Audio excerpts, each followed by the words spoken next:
बिस्मिल्लाहिर्रहमानिर्रहीम। अस्सलाम वालेकुम। गाजी इल्म दीन 6 सितंबर 1929 को इल्म दीन बाज़ार से एक छुरी खरीद कर सीधा राजपाल की दुकान की तरफ रवाना हुआ। राजपाल अभी दुकान पर नहीं आया था। इल्म दीन ने इसका इंतज़ार किया और जैसे ही राजपाल अपनी दुकान में दाखिल हुआ, इल्म दीन ने छुरी से इसके सीने पर ज़ोरदार वार किया, जो इसके दिल में पेवस्त हो गया। राजपाल मौका पर ही ढेर हो गया।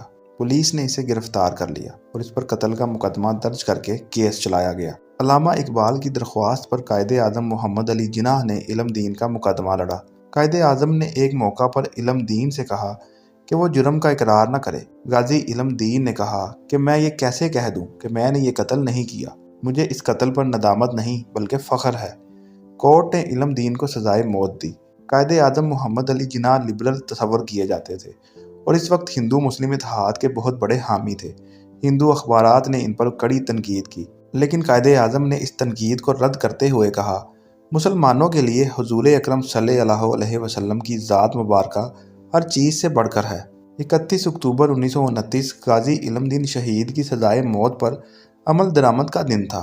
इल्म दीन से इनकी आखिरी ख्वाहिश पूछी गई तो उन्होंने कहा कि मुझे सिर्फ 2 रकात नमाज पढ़ने की इजाज़त दी जाए।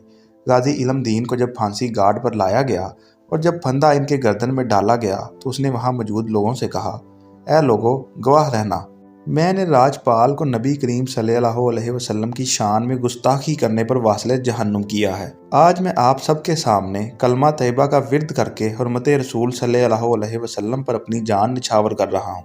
गाजी इल्म दीन शहीद को फांसी के बाद बरतानवी हुकूमत ने इनकी मैयत बगैर नमाज जनाजा जेल के कब्रिस्तान में दफना दी, जिस पर मुसलमानों ने शदीद एहतजाज किया और अल्लामा इकबाल ने एक मुहिम चलाई और आखिरकार अंग्रेज़ों को ये यकीन दहानी के बाद कि लाहौर में तदफीन के मौका पर हंगामा आराई नहीं होगी, इसकी इजाज़त दे दी गई। 15 दिन बाद जब गाजी इल्म दीन शहीद की मैयत को कब्र से निकाला गया तो इनका जस्ते खाकी पहले दिन की तरह तरो ताज़ा था।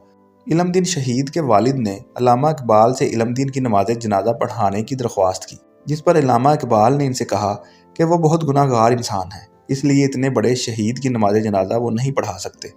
गाजी इल्म दीन शहीद की नमाज जनाजा लाहौर की तारीख की सबसे बड़ी नमाज जनाजा थी, जिसमें लाखों लोगों ने शिरकत की। हर एक की ख्वाहिश थी कि आशिक़े रसूल के जनाजे को कंधा दे। अल्लामा इकबाल ने गाजी इल्म दीन शहीद की मैयत को कंधा दिया और अपने हाथों से इन्हें कब्र में उतारा। इस मौका पर अल्लामा इकबाल ने नम आंखों के साथ कहा, तरखान का बेटा आज हम पढ़े लिखों पर बाजी ले गया और हम देखते ही रह गए। इल्म दीन शहीद की फांसी के बाद ऐसे हालात पैदा हुए जिसके बाद अंग्रेज़ों को कवानीन में तब्दीली करना पड़ी और किसी भी मजहब की तौहीन को जुर्म करार दिया गया और इस तरह एक नौजवान की कुर्बानी कानून में तब्दीली का पेशे खैमा बनी।